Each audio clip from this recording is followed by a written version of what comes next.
Welcome. In this session, we would be discussing the psychology paper for July 2016. We are talking about paper 2 right now, and we will be discussing the next set of 25 questions.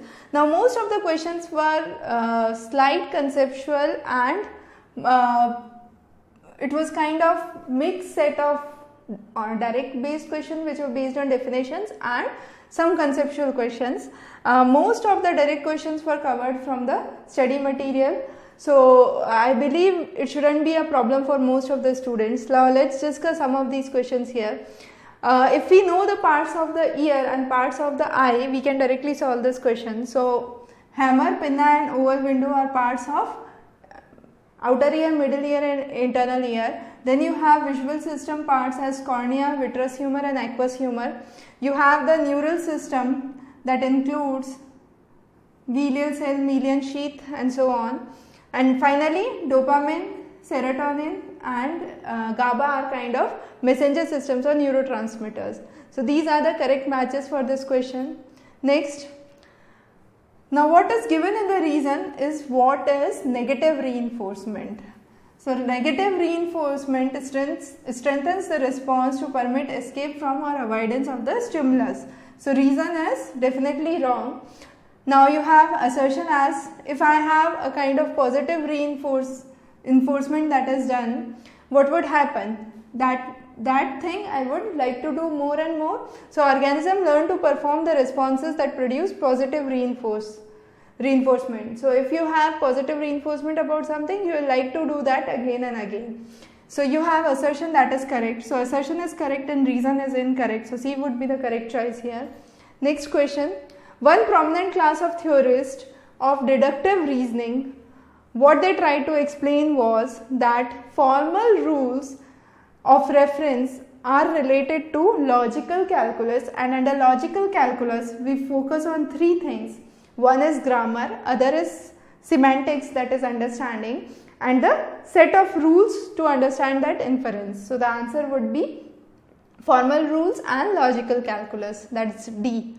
Next question, you have ideas lose their original identity in fusion into more complex ideas. That's correct, because human mind is analogous to chemical laws. So, when we say human mind is analogous to both chemical and mechanical laws, and when we talk about chemical laws, we say if all the colors flow over one another rapidly, what would happen? You would have the 7 colors being looking as a single color, that is white. Similarly, all the ideas lose their original identity and fuse into a complex idea that you try to exhibit. So, both are correct and reason explains the assertion correctly.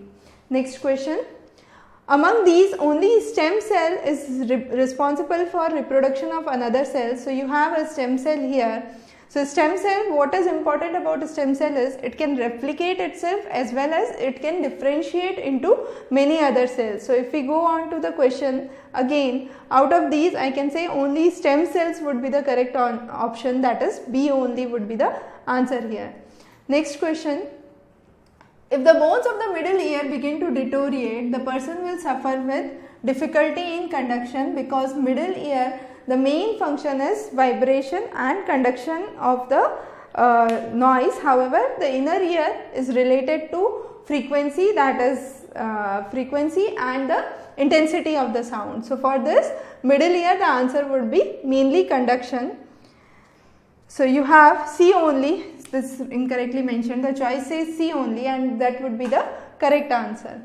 Next question. Now, this is the Guilford's structure for intellectual model.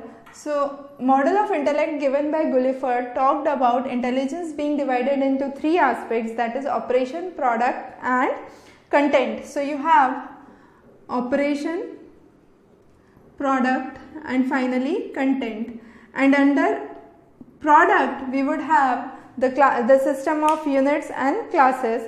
So, I can say it is units, class, relation, system, transformation and finally implication. So, C would be the correct option here. So, C would be the correct option in this case.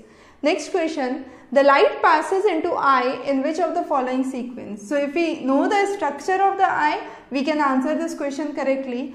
So, you have the cornea that is towards the outermost edge. Then you have the pupil, the lens, and finally towards the end you would have the retinal surface. So the correct answer would be A, cornea, pupil, lens and retina. Next question, which of the following statement is true in context of item analysis? When we talk about item analysis, item total correlation would always be greater than or equal to item remainder correlation, because when we are relating an item to the total value of all the values that is being summed up or that is being averaged out, it would give a best indication of the correlation. However, if we are relating an item to the remaining value, the correlation would not be as good as when we are talking about the item total correlation. So B would be the correct answer here. Next question, who gave the following terms? So you have mental age, that was given by Binet, intelligence or IQ given as quotient of mental age by chronological age into 100, that was given by Stern. Tetrad equation was given by Kettle, and finally you have the mental test given by Spearman. Next question, the difference in the image of the two eyes is greater for the objects that are close and smaller for the objects for the distant objects, and this is an example of binocular disparity. Binocular disparity by definition explains that if the objects are at a distance, then the image would be smaller. However, if they are close by, then the image would be greater. Information is transformed from short-term memory to long-term memory, that is correct, and information maintained in the rehearsal buffer is prevented from decaying in short-term memory, because the information that is retained in the rehearsal buffer would be finally transferred to long-term memory. So both of these are independently correct. Next question, the parts of CNS in ascending order is. So when we are talking about parts of CNS in ascending order, what we are trying to understand is from lower to up. So you have the spinal cord that we will start with, then you have the medulla oblongata, thalamus, and finally the frontal lobe. So it would be 3, 2, 1 and 4, that would be the correct sequence. Next question, shaping is an instrument in instrumental conditioning means. So what is asked is again a direct definition of shaping. So shaping by definition means it's a kind of method of successive approximation. So it involves reinforcing the successive approximations of the final desired behavior. So C would be the correct answer here. Now trichromatic theory of color vision talks about the RGB concept, that's the red, green and blue. So the correct three colors here would be red, green and blue. So you have the one of the choices that has been incorrectly written. So it should be green here. It's correct in the paper, it's just a typing mistake here. Next question, GF and GC correlate positively across the age levels with moderate magnitude, that is correct. Now a kind of similar question was asked in 2015 December, and again a more or less similar question was asked in 2015, I guess June again. So this question based on the fluid intelligence and the crystallized intelligence is important for upcoming examination also. Next, so here if I try to explain the crystallized intelligence, so this is the graph of crystallized intelligence that moves with age. So with age, experience and your exposure, your crystallized intelligence increases. However, the fluid intelligence increases up to a mark, then starts to move down, and this fluid intelligence is based on your inherent biological traits. But this fluid intelligence definitely invests into the cultivation of crystallized intelligence, and both have different growth patterns, that's again correct, and these correlate positively across age levels with moderate magnitude.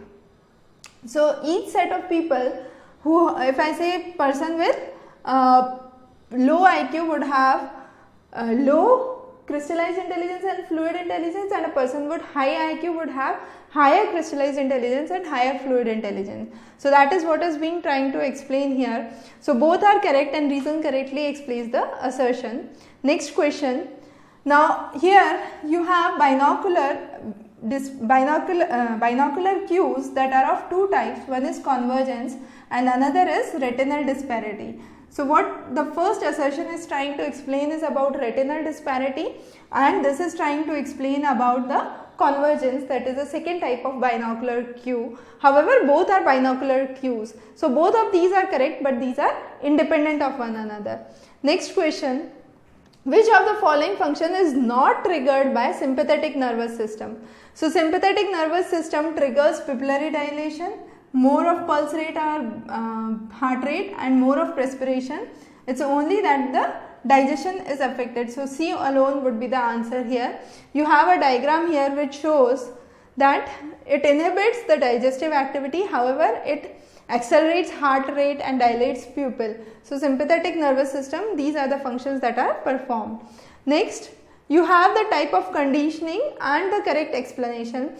So if I move forward to this diagram, you can see what is happening in delayed conditioning is you have the light that is blown up, and that light and the shock period overlap for the initial few seconds, and then the light goes off. However, in trace conditioning, light comes up and goes, after that the shock is given. Under simultaneous conditioning, both shock and light are shown together. However, under backward conditioning, first you have the shock, once the shock is over, the light would be blown up. So that is how we understand the delayed conditioning, trace conditioning, simultaneous conditioning and backward conditioning. So for that question, for the previous question, you would have the answer as 4. So delayed conditioning, these would be the correct answer. So it would be 4, 3, 2 and 1. Next question. Now this question talks about the two different scales. One is the Ising's scale and other is the Costa-Makars scale. The Ising's scale talks about the EPQR and the Costa scale talk about the NEO-PI3. If I go on to the elements of these, you can see under the Ising scale, the main elements are extraversion, neuroticism and psychoticism, and the Lie scale. However, under NEO-PI3, you have neuroticism, extroversion, openness, agreeableness and consciousness. These are the main parameters that are discussed. So Lie is only included under EPQR. So you have EPQ has Lie, while NEO-P3 has no Lie scale, that is correct. And then again, the P scale is negatively correlated with the agreeableness and consciousness, because P scale is considered as a scale of tough-minded people. So it is opposite to what is agreeableness and consciousness. So C and D would be the correct answer here. Now you have a passage-based question. Now this passage-based question is important to understand because it requires lot of logical thinking. Even if you are not a student of psychology, you can answer this question, but what is important is to understand this logically. Now first few things that we would consider here deeply is, you have 150 students in all, you have 75 boys and 75 girls. The age range is fixed, that is 17 to 19 years. IQ is fixed, that is 85 to 115. Then you have three groups. One is performing under high noise, one is performing under moderate noise, and another is performing under silent conditions. So you have three groups where three different noise level are given. There are 45 questions that these people have to solve in 90 minutes. So these are some of the basic data, and when they come out with the result, the person who are in the area of high noise had 24 questions correct, they had 20 questions correct, and they had 15 questions correct. And the most important thing in this passage is the hypothesis. The hypothesis is that noise would adversely affect the performance on mental tasks. Now once you remember these given set of data, let's move on to the set of questions. First question, the variable intelligence can be called as. Now variable intelligence was limited from 85 to 115. So what I am doing is I am setting a control. So it is a control variable. However, there is a continuous range from 85 to 115. So it would be continuous definitely. And again it is organismic in nature because it is pertaining to individual and individual organism. So you have organismic variable, so the correct answer would be B, C and D. That would be choice D. Next question, which of the following conclusion can be derived based on the above statement? Now the statement says the noise level adversely affects the performance. So it says noise adversely affect. Adversely matlab means harmfully, or I could say if noise is more, performance would be less. So what it means is noise adversely affect performance. However, if I see the data here, the person performing under the silent group or with no noise were able to solve least number of questions correctly. However, the persons with the highest noise level were able to solve maximum number of questions correctly. That means the hypothesis that I have formulated is incorrect, and so I can reject the hypothesis because towards the end of the passage it says the results were statistically significant. So here what we are doing is the hypothesis would be rejected. Next question. In the above study, subjects have been randomly assigned to 3 groups. That is correct. That is wholeheartedly correct. So we have assertion that is correct. The random assignment of the subject enables the experimenter to manipulate the independent variable efficiently. This is nowhere mentioned in the passage that he is trying to randomly assign subjects so that he will be able to manipulate the independent variable. So this is incorrect. So you have assertion as correct and reason as incorrect. Next question, you have to find out or correctly match the variable and the type of variable that is given in the passage. Now gender, if I say, can either be male or female, so definitely it would be a kind of discrete variable.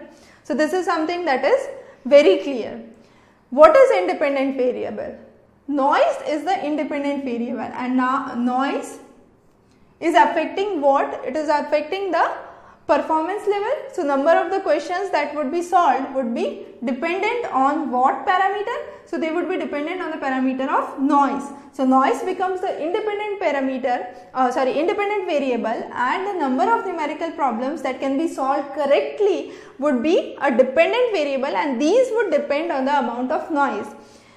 What is control variable? Control variable is the subject's education, because we are saying all the persons are of 12th grade. So 12th class students we are considering. So what we are controlling is the education. We are also controlling the intelligence. If there was a choice on intelligence, intelligence would also have been a correct choice, and age would also have been correct choice, because we have age group of 17 to 19 and intelligence of 85 to 115. So all these 3 would be the controlled variables here. And finally, what kind of hypothesis has researcher propounded? So researcher has propounded a directional and a causal hypothesis. Now let's understand the difference between relational, causal, directional and non-directional. So I have the statements here.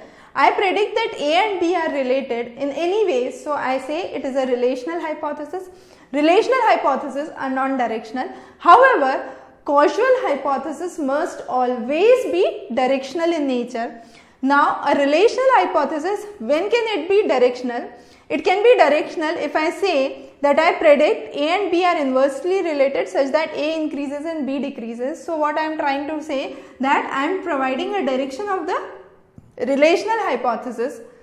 However, when it can be causal, it can be causal when I can say you have a cause that is leading to effect. So what is there is, if I increase the level of noise here, it would lead to decrease in the performance of the students. That is what the person has hypothesized, and that means it is directional. You are saying change in one parameter would affect the change in another parameter. So it's directional as well as causal. So the only correct answer would be A and C. That is, you have A and C. That's the choice B. So with this we cover, we complete the paper 2 for psychology. We will be covering paper 3 psychology in the further sessions. You can subscribe to our channel.